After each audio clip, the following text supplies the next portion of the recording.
joined by Nell Fortner. If you wouldn't mind just giving us an opening comment first. Look, I'm really proud of how my team played. To come into your opening ACC game of the year at number 14, North Carolina, and play as hard as we did, and at times as undersized as we are, I'm really super proud of this team and their effort and their just continued playing together and their coachability. Just really, really proud of them. It was, what a game. I mean, I didn't think we would get a lead like we did, and North Carolina surely wasn't going to go away, and they didn't. They were tough. I'm just glad the clock ran out because they were coming at us really hard in the fourth quarter, but we hung tough and we get the win. We'll open the floor for questions. You can just raise your hand.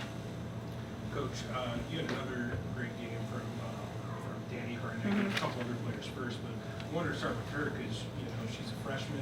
A lot of people didn't know about her coming into this season, but she's kind of lit a fire for you guys, and certainly in that first half, really helped you. Yeah, she's a really she's just such a highly skilled offensive player that is has a great feel for the game, really high basketball IQ, and has just really just bought into everything that we're doing, how we coach her, things we're doing and running, and she's really a fun kid to coach. But that whole freshman class, even though two of them didn't play today, the four freshmen have really brought a lot to the table for us. And then to go along with the veterans that were back, and they've been difference making. What about the rebounding? You rebounded about a third of your misses. That seemed like that was a key for you. There's no doubt. That was definitely a key, and you have to give a big shout out to Kayla Blackshear for that, because I'll just go ahead and throw that out. I think she's one of the best undersized post players in the country. I really do. She just refuses to be denied on either end of the floor, but she just brings a physical presence for us that's really, really strong, and she did that today. Even though we didn't have an answer for Gokdang, I mean, she was really, really, really good. So we've got to, if we play them again, we got to figure out a better way to guard her. Was there anything particular you're doing with us being her second career game without a field goal? Yeah, that's really hard to believe. I mean, I don't know if that's happened to her before? Once, her freshman year. Oh, her freshman year. Yeah. Oh my gosh. Yeah, because I think she's a heck of a player. So then I guess our defense is pretty good today on her. I mean, but that's hard to believe. I didn't realize that actually. So I'm just here looking at it. Coach, I think my math is right. This is the first time you guys have won in Chapel Hill since like 2012. You're 12-0 on the That's season. not your yes. Yeah, Okay. that's Last seven that's straight correct. here. Yes. So yeah. Yeah. Not an easy place. It's hard to win on the road, especially when you're playing against a team as talented as they. I mean, that's just as tough. You're 12-0 on the season. I think it's your best start. If I We read took that. 11. 11 since like the mid 70s or Yeah. something. For the players that have been with you a couple of years, Tony, Kara, and Kayla, to see this success this early in the season, how much does that mean to your team and to them? Well, it means a lot, especially in this day and age of where we are with transfer portal and all that stuff. I mean, the last 2 years have been tough on us. It's been hard, but Tony Morgan and Kara Dunn drew the line in the sand and said, no, we're doing it here. We're staying at Georgia Tech. We believe in this coaching staff, and we're doing it here. I mean, they said those words. I mean, it's so, and it's hopefully paying off for them, in that regard, because they've got high goals, and they've been good leaders in all of our off-season work, and hopefully we continue to see the payoff of that. Coach, you mentioned it's a tough place to play, but you could hear Chit Chat Wright's family across the court. How many people did you have here? And I think we had about 40 people here. I think that's what our ticket. It's really like 40 or 50 people here because there's some relatives in the area and all that stuff. So yeah, we had a good, strong, loud crowd. We'll take that. And then follow up to that, I know this isn't a question coaches like to answer. Do you think your team is getting enough attention and?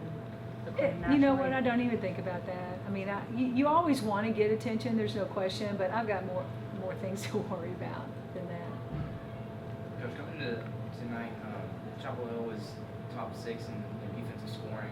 How do you feel like you dictated the pace early? Do you feel like you played a little bit faster than Carolina's been playing? Yeah. I think, that's something that we like to do. We like to play at a faster pace. We like to push that tempo, and we have players that like to play that way. So that helps a lot too. But that was it's a concerted style of play for us, and hopefully we can keep doing it. Right here. Coach, kind of going off of that, like continuing to respond even when Carolina kept returning, responding. How do you think, especially like Morgan and Carnegie, sort of like were able to continue to dictate the pace and kind of offensive flow? Yeah, I mean, they really turned up the pressure there in the fourth quarter. That was extremely disruptive. We turned the ball over. I mean, we really shot ourselves in the foot a couple of times in a row. Missed a layup. Missed it. It was like, so yeah, it got a little tight. It got a little tense, but you've got Toni Morgan, who's got experience under her belt. You got Danny Carnegie, again, has a high basketball IQ. So putting the ball in their hands, I trust it. I have a lot of trust in that. And it paid off for us in the end. You touched on just us being a little bit earlier, but what do you think it was specifically about y'all's defense that was maybe able to push her out, keep her outside her comfort zone? Yeah, I think our pressure. I think we believe in our defense, and I think our pressure was really, really tough. She didn't see a lot of daylight to the basket. Like she's really effective. She can put it on the floor and drive and scoop and do all that kind of stuff. And I think we just really did a good job keeping her away from that. And We'll do one or two more. Coach, you mentioned how you all are a bit undersized. This season, you're taking and making more three-pointers than you have in a while. Is that kind of your way of, I don't know, building a different mousetrap to kind of, have success in this league? I think, no, what it is we've got the players who can play that way. We've got the shooters who can shoot it. We've got athletes who can drive it. So we're just kind of, we decided this is how we want to play. So that's how we recruited. And it's a fun style to play. I mean, it's something that it suits these players that we have. So we'll see if we can keep having success with it. Final question from anyone? All right, Thanks, y'all. Thank you. Thanks, Coach.